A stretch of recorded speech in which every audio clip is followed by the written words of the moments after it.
Look at the light switch on your wall. Go ahead, walk over and flick it. The light comes on instantly. You have done this 10,000 times in your life.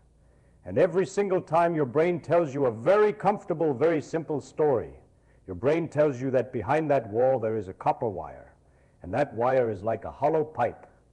When you flip the switch, you are opening a valve. You imagine electricity as a magical, invisible fluid, maybe glowing blue, rushing through that pipe from the power plant into your house and spilling into the light bulb to make it shine. It makes perfect sense.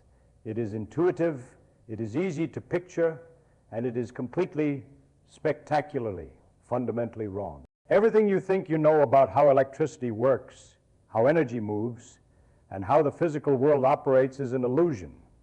Today we are going to dismantle 8 massive myths about electricity that you probably still believe. We are going to look at nature the way she actually is, not the way we wish she was. Nature is absurd. She does not care about our plumbing analogy. So before we break reality and rebuild it from the ground up, make sure to subscribe to this channel. This is not just physics. This is about learning how to see the real machinery of the world under the hood. Let us start with the first and most stubborn myth, the idea that electricity is a substance, a stuff, a fluid that gets pumped around. I want you to look at the charging cable for your phone. Pick it up. Feel the weight of it. What is inside there? You know it is copper, but what is copper really? Imagine we could zoom in way down past the plastic insulation, past the shiny surface, right down to the atom. If you look closely at a copper wire, it looks like a microscopic ballroom. You have these massive, heavy copper atoms, and they are arranged in a rigid, repeating grid. They are stuck in place. They cannot go anywhere. But copper is a metal, and metals have a special trick. Each copper atom has one loosely attached electron on its outer edge, and it just lets it go. It says, you are free to wander.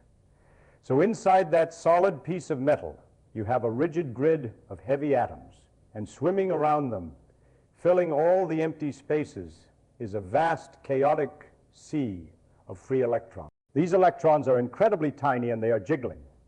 They are always bouncing around, smashing into the heavy atoms, smashing into each other, zipping this way and that way at incredible speeds, just from thermal energy. But they are moving randomly.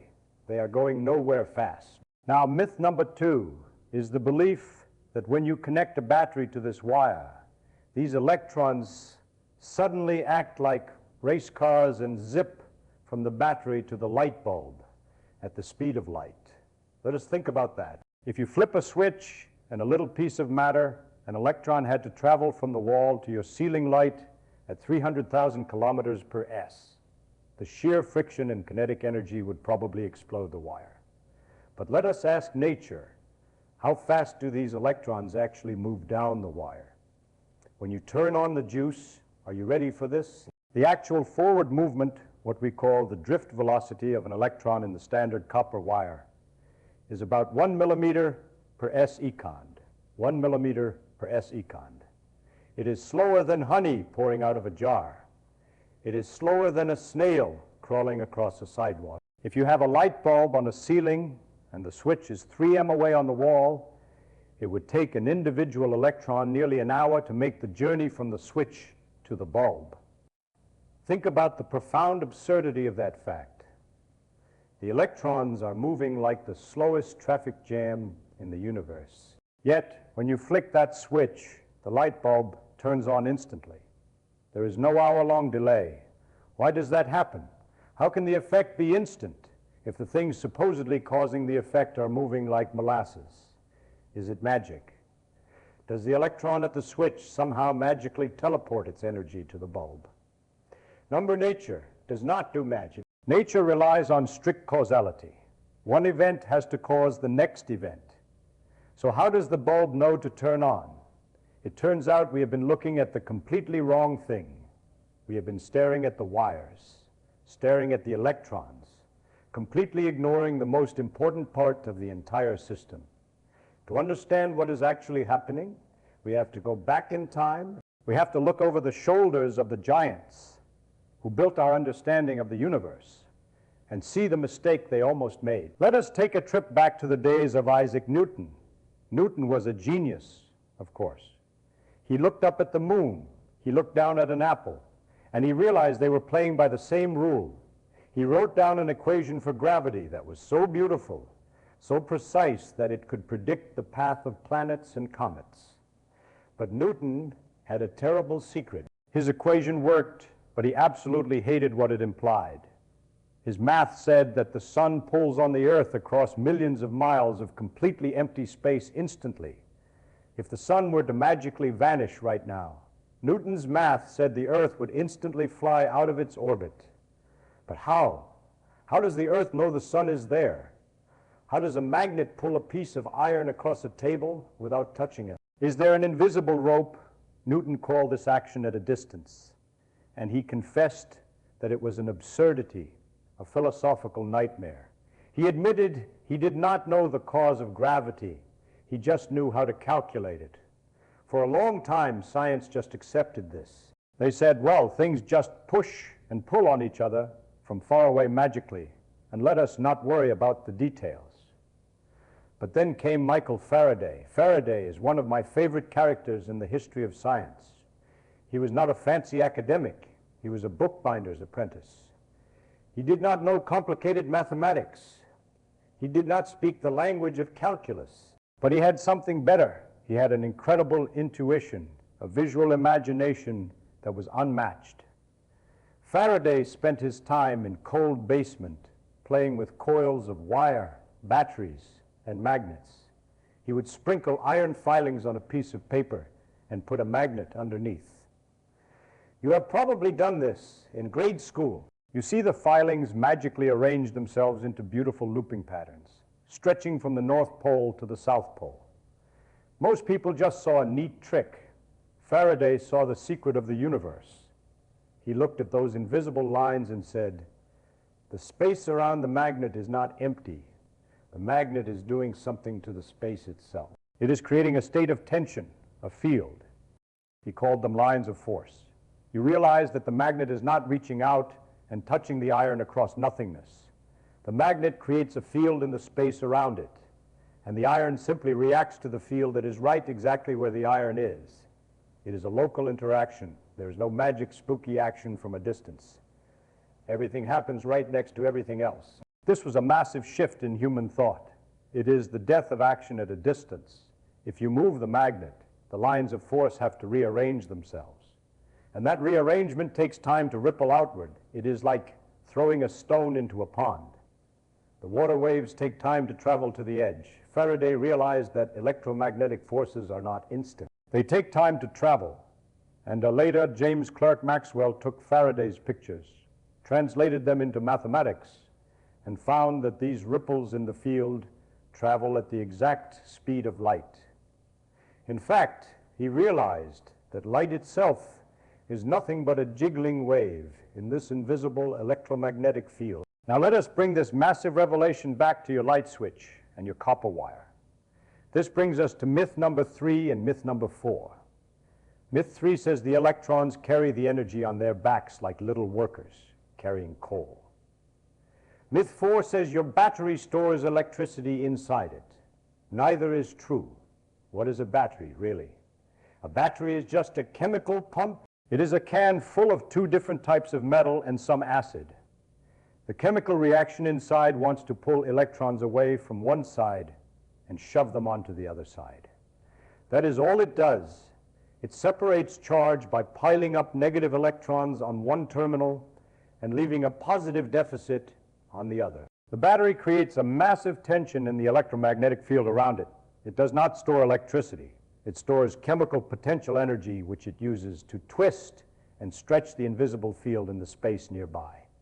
So you take this battery and you connect a copper wire to it, making a big loop that goes through a light bulb. Here is the moment of truth, what actually happened. We know the electrons in the wire start to slowly drift, but why?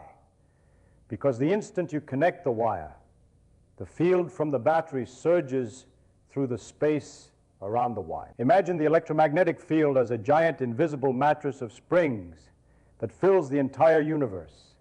When the battery is connected, It shakes the springs. This disturbance, this wave of electromagnetic tension, flies through the space surrounding the wire at the speed of light. As this field shoots through the room, it penetrates the copper wire. The electrons in the wire feel this field. The field pushes them. It says, move. So they start to slowly grind forward through the copper atoms. But here is the absolute core counterintuitive truth that breaks everyone's brain. The energy that lights the bulb does not flow inside the wire. It does not flow through the electrons. The energy flows through the empty space around the wire. Let me state that again because it is the most important thing you will learn today. The energy travels through the electromagnetic field in the space surrounding the conductor. The wire is not a pipe carrying energy. The wire is a track. It is a guide. Think of a train moving down a track. Now imagine a bizarre world where the train tracks do not carry the train. Instead, the tracks just exist to vibrate the air. And the air is what actually pushes the train forward. In an electrical circuit, the wire merely provides a boundary condition. It is a physical guide that tells the invisible field where to go. Why is it like this? Why does it happen this way? It seems completely backward to our common sense. But think about it. If energy were carried by the electrons, then those electrons moving at 1 millimeter per second could never deliver energy to the light bulb instantly. It is physically impossible. The only way the bulb turns on the moment you flip the switch is if the energy is being delivered by something moving at the speed of light. And the only thing in this system moving at the speed of light is the electromagnetic field in the space outside the wire. We can visualize this by thinking about a heavy block being pushed across a table. If you push the block with your hand, you are transferring energy to it. But look closer. Your hand never actually touches the block. The electrons in your skin repel the electrons in the wood of the block. There is an invisible cushion of electromagnetic force between your hand and the block. The energy goes from your arm through the empty space between your atoms and the wood atoms across the field and into the block. The circuit is the exact same thing, just scaled up. The battery pushes on the field. The field shoots through the air around the wire. The field dives into the light bulb. Inside the filament of the light bulb, the field pushes the electrons, making them smash into the tungsten atoms so hard and so fast that the atoms vibrate frantically. That violent vibration creates heat, and the heat creates light. The field does all the work. The electrons are just the victims being pushed around. This completely demolishes myth number 5, that the wire is a pipe for energy, and myth number 6, that switches push electrons immediately into the bowl.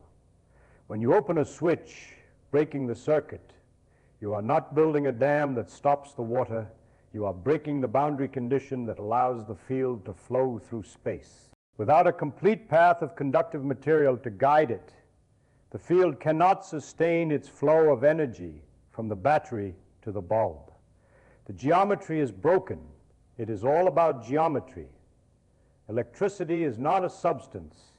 It is a process. It is a continuous dynamic interaction between matter and the invisible fields that permeate the universe.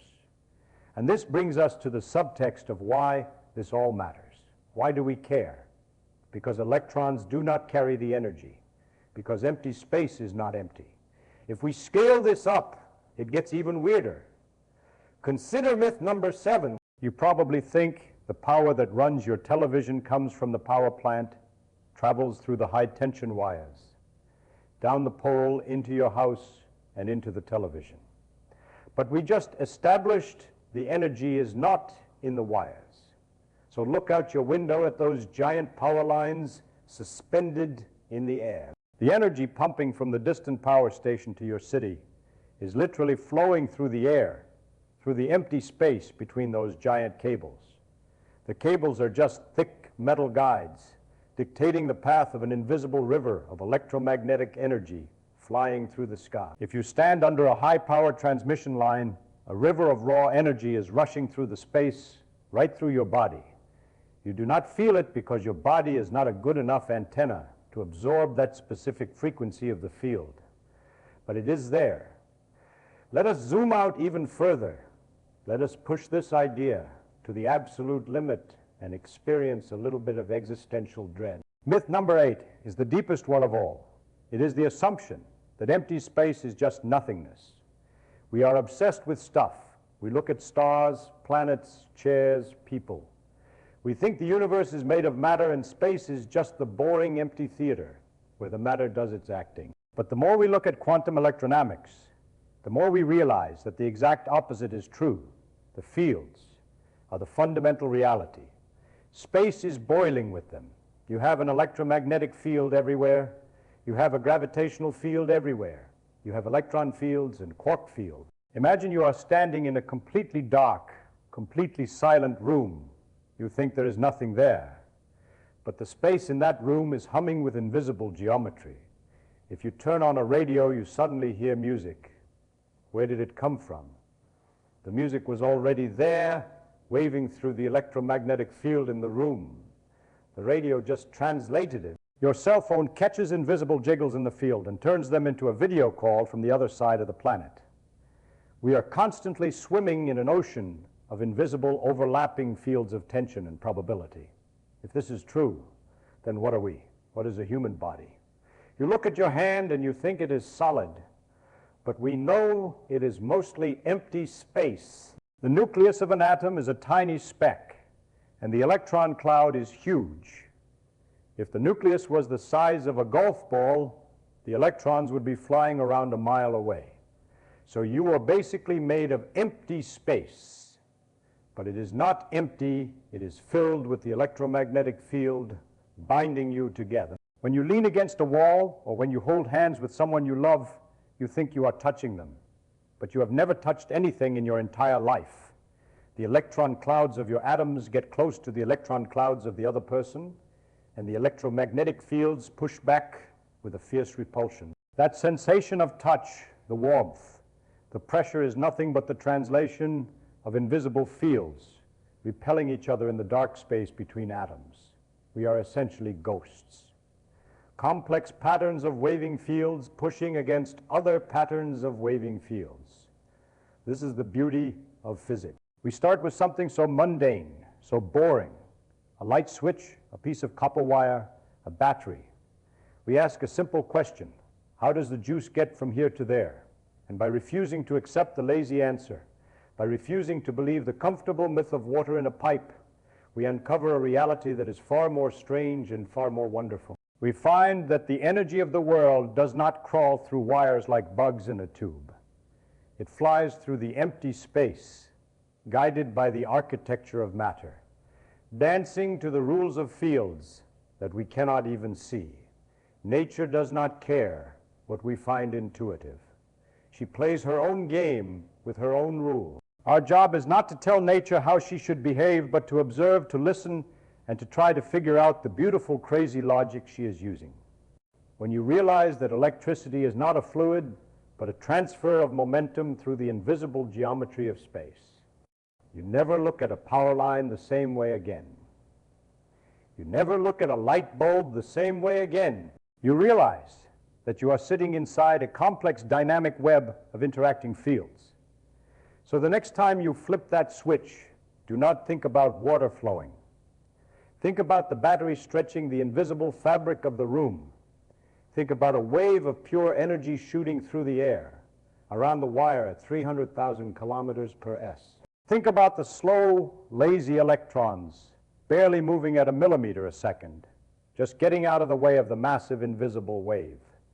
And realize how incredibly lucky we are to have brains capable of looking past the illusion, capable of seeing the invisible machinery of the universe. If this journey broke your intuition and gave you a glimpse of the real universe, share this video with someone who still thinks electricity is just glowing water in a pipe. Let us spread the confusion, because as I always say, the first principle is that you must not fool yourself, and you are the easiest person to fool.